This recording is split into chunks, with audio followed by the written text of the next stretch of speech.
மத்திய 7ஆம் அதிகாரத்துல 24ஆம் வசனம், மத்திய 7:24. ஆகையால் நான் சொல்லி இந்த வார்த்தையை கேட்டு விழும்படி செய்கிறவன் எவனோ அவனை கல் மலையின் மேல் வீட்டை கட்டின புத்தி உள்ள மனுஷனுக்கு ஒப்பிடுவேன். புத்தி உள்ளவன், புத்தி இல்லாதவன் அப்படிங்கிற 2 பிரிவாக பிரிக்கப்படும். புத்தி உள்ளவனை குறித்து தான் எனக்கு சொல்லப்பட்டிருக்கிறது. என்ன புத்தி உள்ளவன் யார் அப்படின்னா, கர்த்தருடைய வார்த்தையை கேட்டு அதன்படி செய்யும். நான் சொல்லிய வார்த்தைகளை கேட்டு அதன்படி செய்யும். அப்போ கற்க கசுடர கற்பவே கற்றபின் இருக்கத்தான். வார்த்தையை நாம் கற்றுக்கொள்ளும் போது அதன்படி செய்யும்படி, கற்றுக்கொள்ளுகிறதன்படியே செய்ய ஆண்டவர் அழைக்கிறார். நான் சொல்லி இந்த வார்த்தையின்படி செய்கிறவன் எவனோ அவனை நான் எங்கே கம்பேர் பண்ணுவேன்னா, மலைக்கு மேல அஸ்திபாரம் போட்டு பில்டிங் கட்டுற ஒரு மனுஷனுக்கு ஒப்பிடுவேன். பாருங்க, அப்படி அவன் மேலே கட்டினால் அது ஸ்ட்ராங்கா இருக்கும். அது எதுக்கும் கலங்காது.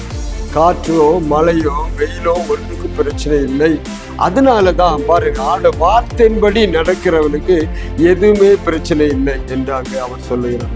ஒருவேளை பாதி ஆண்டவருக்காக பாதி அது வேற ஆப்போசிட்டா இருக்குமானால் அது அப்படி சொல்ல முடியாது. அதனாலதான் வார்த்தையின்படியே செய்கிறோம், கர்த்தருடைய வார்த்தையின்படியே நடக்கிறோம். அப்படி நான் தரையில கட்டுற வீடு மணல்ல கட்டின வீடு கம்பேர் பண்ணாம கேட்காதவன் அப்படி சொல்லப்படுறது. மணல் மேல கட்டின வீடுன்னா ஆண்டு வாசம்படி கேட்காதவன். இன்றைக்கு நம்ம கேட்டு நடக்கும்போது நமக்கு வரும் ஆசீர்வாதமும் நாம இருக்கும் அந்த தைரியமும் நமக்கு வரக்கூடிய ஆசீர்வாதமும் வித்தியாசமா இருக்கிறதுனால அப்படி சொல்றோம். இன்னைக்கு நாம எப்படி நடக்கிறோம், காதுல கேட்கறது ஒன்று நடக்கிறது ஒன்றா இருக்குமானால் அவர் சொல்லிய வார்த்தை பாருங்க, அப்படிப்பட்ட கம்பேரிசன் நமக்கு வராது. இன்றைக்கும் நமக்கு உலகத்தின் காரியங்கள் மற்ற காரியங்களுக்கு எல்லாவற்றை காட்டு தேவனை கற்றுக்கொள்வது, அவருடைய வசனத்தை கற்றுக்கொள்வது, அவரை கற்றுக்கொள்வதுதான் ஒரு புத்தியான காரியம் என்று சொல்லப்போம். எல்லா ஞானத்தை காட்டிலும் தேவனுடைய வார்த்தைக்கு முக்கியத்துவம் கொடுப்பது.